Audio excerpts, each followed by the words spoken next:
I'm Bob Stacey, 1000 Friends of Oregon, Executive Director. Thanks for having me here today. I want to depart from the comments that I turned in to join in what Mr. Honeycutt just said about Measure 49 implementation.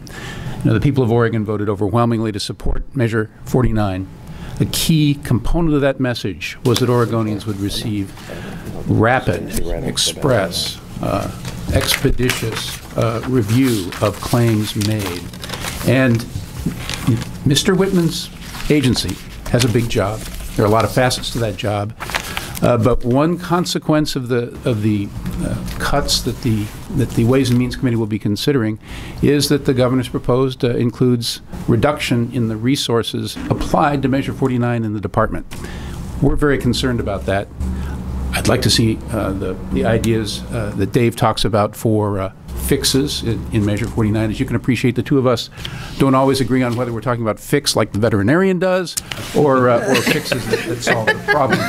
But that aside, I share the concern that Measure 49 work, and we need to make it work, and I hope to have an opportunity to visit with you again about that.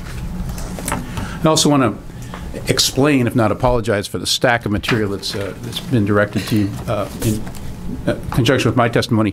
There are some remarks that I want to summarize today. There's the most recent written testimony that were provided to the Big Look Task Force.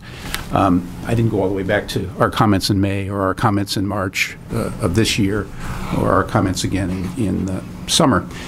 But there are also some exhibits, and I just wanted to bring your attention to them. I know you don't have time to read everything I give you, and I apologize for imposing. But 2 years or 3 years ago now, in 2006, we began our own public outreach process to ensure that we did our best to highlight to Oregonians that there is a big review of land use planning that's about to get underway. We called it Envision Oregon. And over 2 years, we held 18 workshops around Oregon. We engaged face-to-face 2,000 Oregonians around tables at workshops who talked about what they wanted to see for Oregon's future and what they most valued about the state today. In the second round, we tried out different ideas about reforms to land use planning, including regionalism and land use fairness, among others. Not to supplant the work of the task force, but to inform it. We supplied the task force with the raw data from each of the 18 meetings. We supplied the task force with copies of this report, and ultimately, in January of last year, with a copy of our blueprint for Oregon's future, our own proposals for improvement of Oregon land use planning. When I looked at the testimony that I'd written yesterday, again this morning, I have to confess that I thought there were some well, there were some pointed remarks in here about the recommendations of the task force and about some of the task force's actions. I want to make clear that 1000 Friends of Oregon supported, both in 2003 when it wasn't successful and again in 2005, the legislation that created the task force. We worked to provide information to the task force, including our Envision Oregon series. And I know most of the members of the task force and knew them before their service. And the members of the task force are honorable, smart, hardworking, and they're sincere in their recommendations. I also believe that they failed to accomplish a couple of the key assignments given to them by the Legislative Assembly: to conduct research and inquiry about the performance of the land use planning program so far in a systematic way that would enable good comparison and good analysis, and that they failed to engage the public in the discussion about options, alternatives, and the future until they had completed their own analysis and reached conclusions about changes that ought to be made. And I think those departures from what Senate Bill 80 laid out did affect their conclusions and probably the quality of their work. While they didn't conduct research about the performance of the land use planning program, the Institute for Natural Resources, OSU, did, and that work was submitted to the task force this summer, and that information is contained in the task force's report. And I think the task force's report is important reading for all Oregonians. I want to cite just a couple of conclusions that the task force report has from the research of the Institute for Natural Resources researchers. Two broad conclusions.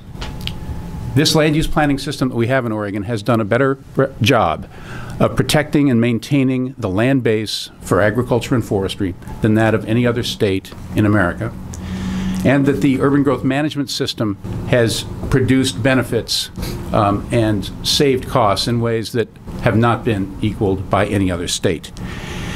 In other words, we have the most effective and successful system of land use regulation in America. When you read that conclusion, including a little factoid like the residents of the Portland metropolitan area, the Tri-County region, annually, in comparison to other large metropolitan areas in America, save a total of $2.5 billion in transportation costs and save travel time because of the compact urban form.